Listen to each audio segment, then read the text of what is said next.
it going for Matty. Come on, one more time for Matt. There we go.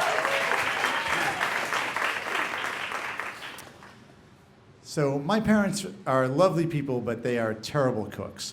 And on top of being terrible cooks, they also owned their own business when I was growing up, so they're really busy running that. And at a pretty early age, we stopped sort of sitting down and having family meals together.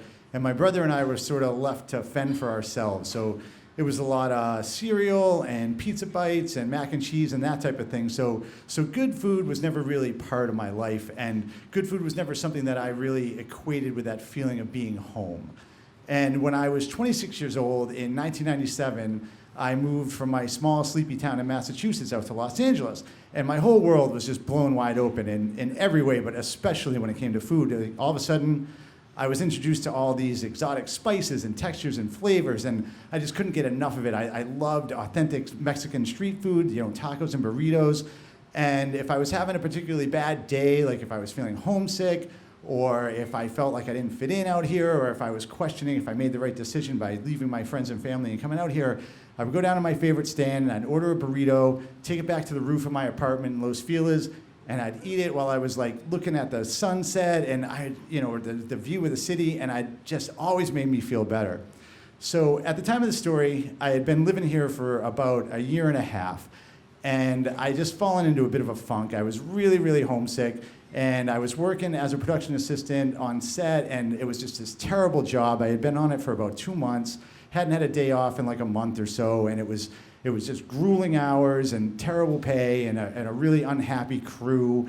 And on top of everything else, the production manager made all the PAs wear name tags because he didn't have the time to remember all the PAs that he hired, and it was super humiliating. All the crew made fun of us, and I hated this job. So the last day, they call camera wrap, and I leave set, and I hate this job, I hate my life, I hate everybody, and all I want to do is go eat this burrito. So I drop my car off at my house, and I walk a couple of blocks down to the burrito stand, and I grab the burrito, and it's 10 o'clock on a Saturday night, and the streets are just packed with people going to bars and stuff, and I'm walking back to my apartment, and I'm already starting to feel better because I know once I eat this thing that my troubles are just going to melt away. And I'm just thinking about that first bite and how much I'm going to savor it, and I'm really looking forward to it. And all of a sudden, my happy thoughts are interrupted, and I hear somebody say, "Hey, Matty," in like this really loud, obnoxious voice. And I look up and I see like these two Hollywood bros just walking towards me in their best like 1998 club gear.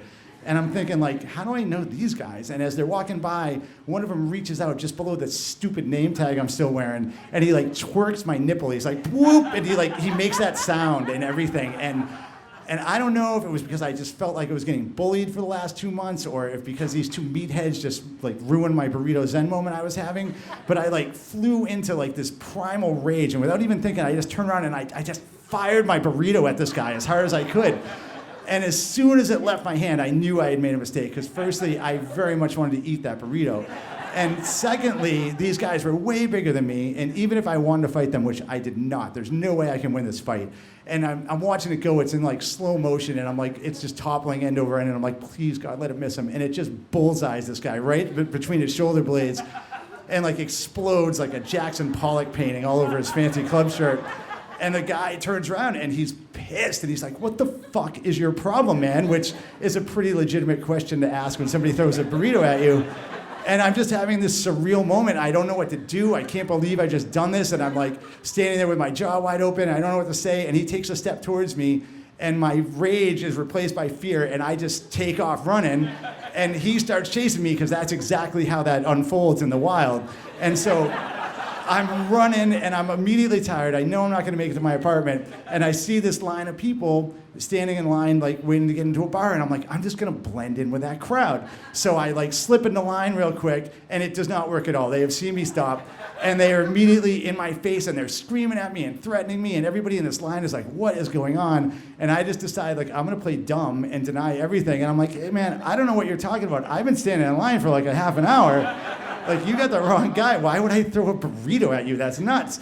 And even if they didn't see me stop, which they did, like, it's obviously me. I'm the guy. Like, I'm so out of place. I'm dirty. I'm in work clothes. I have a stupid name tag on. Like, I'm the guy. They know it's me.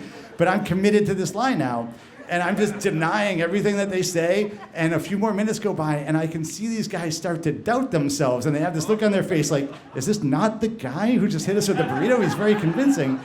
And then finally, they just sort of get sick of dealing with me, or they get frustrated or whatever. And one of the guys goes, you know what, you're lucky we got someplace to be, Matty. And he like pokes me right in my stupid goddamn name tag.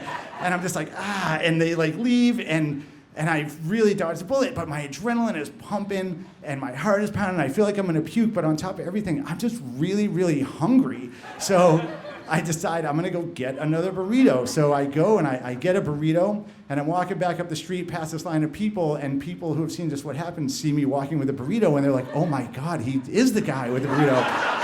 And I see them like sort of nudging each other and laughing, and a couple of guys give me high fives, and I'm like, and I start feeling pretty good about myself, and I go up to the roof of my apartment, and it's a beautiful Saturday night, and I'm looking at the city and listening to the sounds of the people, and I just start like hysterically laughing, and I get hit with this like wave of almost overwhelming happiness, because in that moment I felt so lucky to be eating this delicious burrito on this beautiful night in this amazing city where just crazy shit can happen at any time.